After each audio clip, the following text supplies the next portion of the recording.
का भोग कैसे भोगते हैं। एक समय की बात है, एक पति पत्नी थी। पति पत्नी जंगल से अपने घर की तरफ जा रहे थे। चलते चलते उन्होंने एक पेड़ के नीचे विश्राम करने का सोचा। पति और पत्नी की गोद में अपना सर रखकर सो गया। तभी वहां पर एक योद्धा आया। योद्धा भी विश्राम करने के लिए पास वाले पेड़ के नीचे बैठ गया। पत्नी उस योद्धा से कहती है, मैंने कभी अपने जीवन में तलवार नहीं देखा।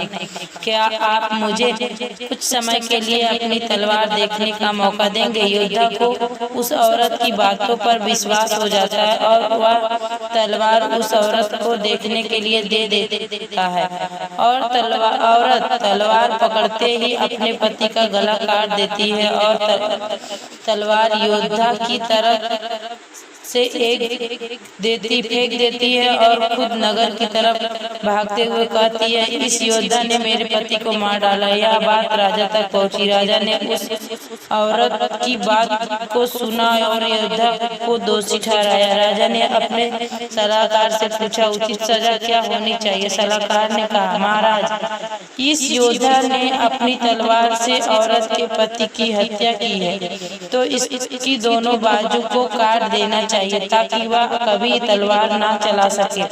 राजा ने ऐसा ही किया। योद्धा की दोनों बाजुओं को कटवाकर उसे छोड़ दिया। जब योद्धा की बाजू काट दी जाती है तो वह पीड़ा और अपमान को सहन नहीं कर पाता है और पहाड़ी में कूदकर आत्महत्या करने की सोचता है। लेकिन रास्ते में उसे एक साधु रोक लेता है। उस योद्धा को बताता है कि उसे उसकी स्थिति का पता है और उसे ध्यान लगाने को कहता है। योद्धा साधु से पूछता है, बाबा, मेरी गलती क्या है। मैंने उसके पति को नहीं मारा, फिर भी मुझे सजा क्यों मिली।